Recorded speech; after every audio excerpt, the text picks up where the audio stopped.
Assalamualaikum warahmatullahi wabarakatuh. Kembali lagi dengan saya Bangun Handoko dari Fakultas Psikologi Universitas Proklamasi 45 Yogyakarta. Baik, kali ini kita akan membahas tentang teori analisis faktor yang dikemukakan oleh Hans J. Eysenck.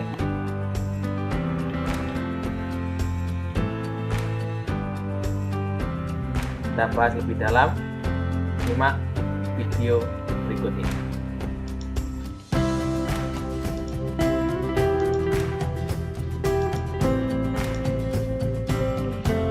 Teori kepribadian Hans J. Eysenck tentang analisis faktor.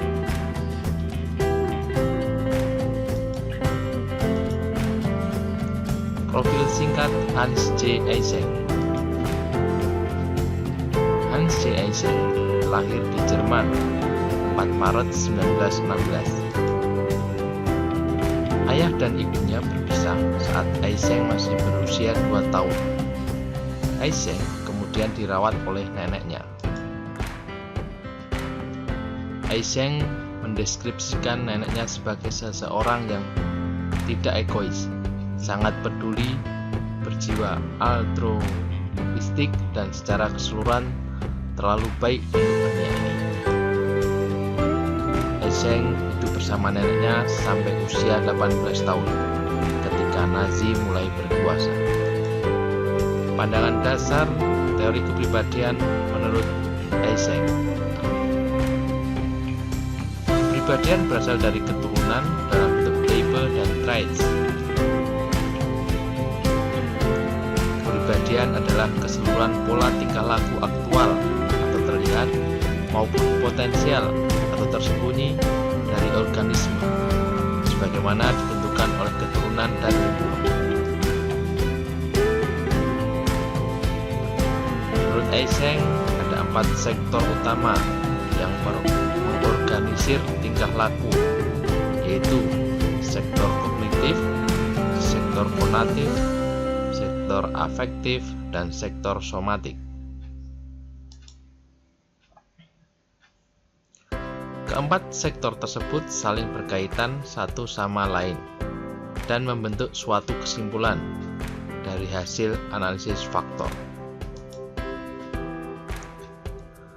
Struktur kepribadian menurut Eysenck. Eysenck berpendapat bahwa kepribadian tersusun secara hierarki berdasarkan atas sifat-sifat paling khusus dan rendah ke yang paling umum dan tinggi, yaitu 1. Specific response. Ini adalah tingkatan paling rendah, yaitu tindakan atau respon yang terjadi pada keadaan atau kejadian tertentu. Yang kedua, habitual response. Ini tingkatan kedua di atas specific response, yaitu respon-respon yang berulang-ulang terjadi jika individu menghadapi situasi atau kondisi yang sejenis. Yang ketiga, traits. Ini adalah tingkatan ketiga, yaitu habitual respon yang paling berhubungan satu sama lain dan cenderung ada pada individu tertentu. Kemudian level yang paling tinggi adalah type, yaitu organisasi sifat di dalam diri individu yang lebih umum dan menunjukkan adanya sistem saling keterkaitan antara trait yang ada pada individu tersebut. Kemudian dimensi type menurut Eysenck, yaitu ada 3. Yang pertama, ekstraversi dan introversi. Yang kedua, neurotisisme. Yang ketiga, psikofisisme.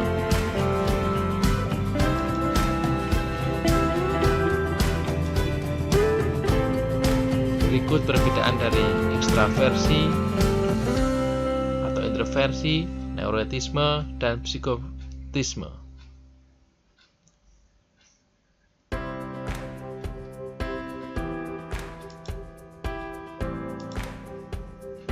Perkembangan kepribadian menurut Eysenck. Perkembangan kepribadian menurut Eysenck. Perkembangan kepribadian diarahkan oleh sifat-sifat bawaan genetis, namun dipoles faktor-faktor lingkungan. Sifat kepribadian memengaruhi jenis situasi yang ditemukan bertentangan. Dihindari sekuat kita menikmati dan mencari jenis situasi yang tidak bertentangan. Karena sifat memandu, kita mengarah ke lingkungan tertentu dan menjauhkan kita dari lingkungan lain. Ia memengaruhi jenis perilaku, pengalaman dan pembelajaran yang kita temui, dan karenanya membentuk secara tidak langsung apapun yang kita dapatkan. Sesuatu yang kemudian terasa berlawanan dengan aspek-aspek biologis atau genetik awal kepribadian kita. Kritik terhadap teori Eysenck. Eysenck cenderung meremehkan kontribusi orang lain dan membesar-besarkan dukungan empiris bagi sudut pandangnya sendiri. Beberapa psikolog yang akrab dengan karya Eysenck merasa dia seringkali mengabaikan temuan yang berlawanan. Banyak psikologis yang merasa mustahil untuk menjelaskan perbedaan individual dengan hanya 2 atau 3 dimensi. Sebagaimana yang diakui oleh Eysenck, kekurangan dari karyanya adalah bahwa teori basis biologis sifat kepribadiannya, khususnya neurotisme dan psikotisme, kekurangan hubungan konsisten. Itu yang dapat saya sampaikan, dan kurang lebihnya